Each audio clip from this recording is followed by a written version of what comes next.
going on, everybody? It's Key Time coming back to talk about college football week 5.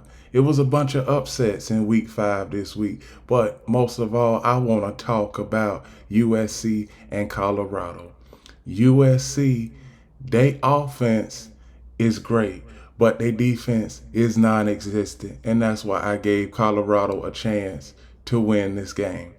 Now, Colorado, that defense is their Achilles heel. They won't win the national championship. They won't make the playoff with that defense.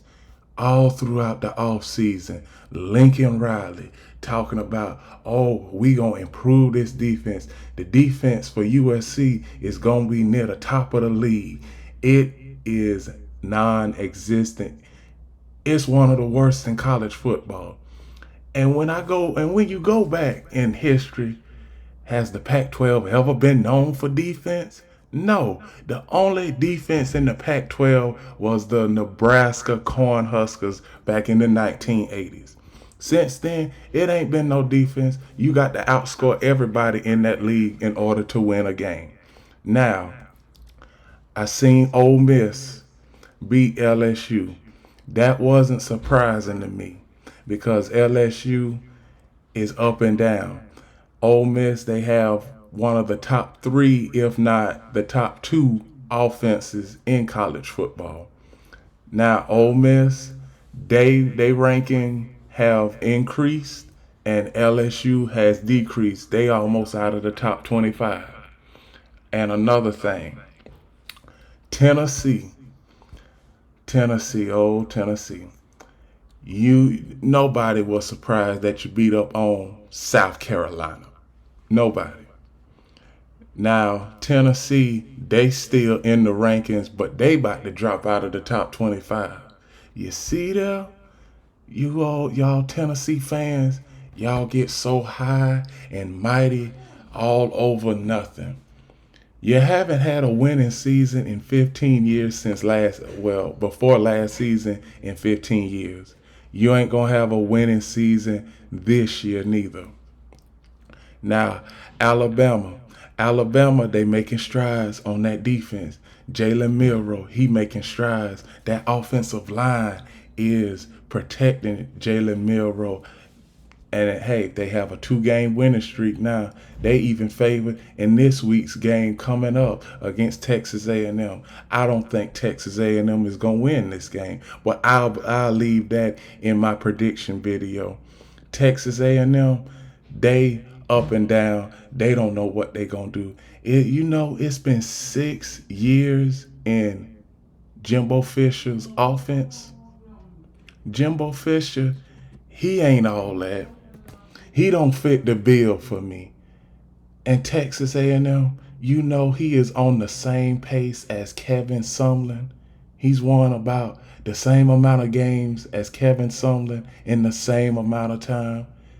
Y'all actually thought that y'all was getting an upgrade with Jimbo Fisher. But you're still in the same boat. You're still the same team from the Kevin Sumlin days. Still bottom of the barrel, no good for nothing. Win about 6-7 games. That's your ceiling. You ain't making it to the playoff. All that stuff about Jimbo Fisher and Nick Saban beating each other, that's non-existent. He's only beat them once in the past 6 years. So Texas A&M, just slow your roll.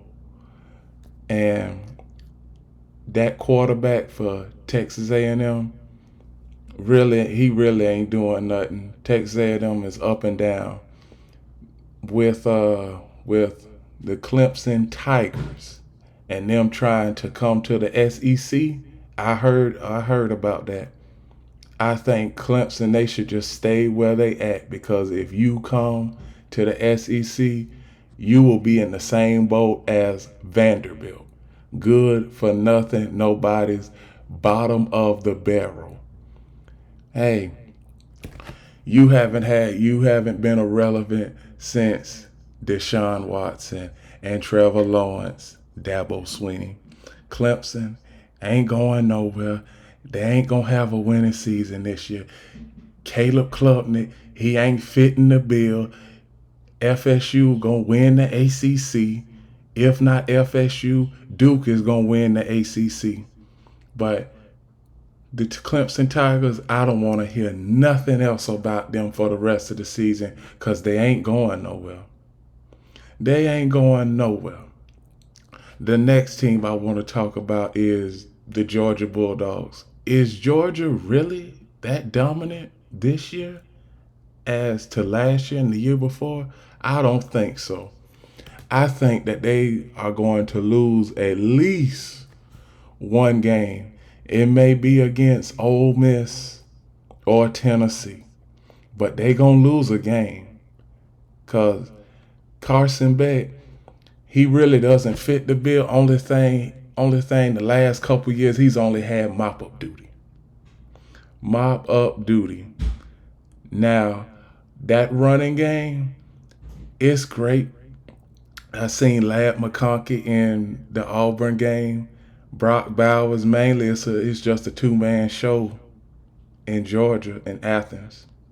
Ladd McConkey and Brock Bowers. Outside of that, I don't see nobody else that has that intensity and that firepower that can go get you a quick touchdown from the wide receiver position. Now, I see a team that is getting a little bit complacent. That's what I see. And plus the Georgia secondary, it ain't been that good in a while. You let a man get to the second level in the secondary, he might not get tackled. That secondary is average at best. The last couple years, they've just been blowing out teams, so secondary really haven't even been talked about. So we'll see what Georgia do from here.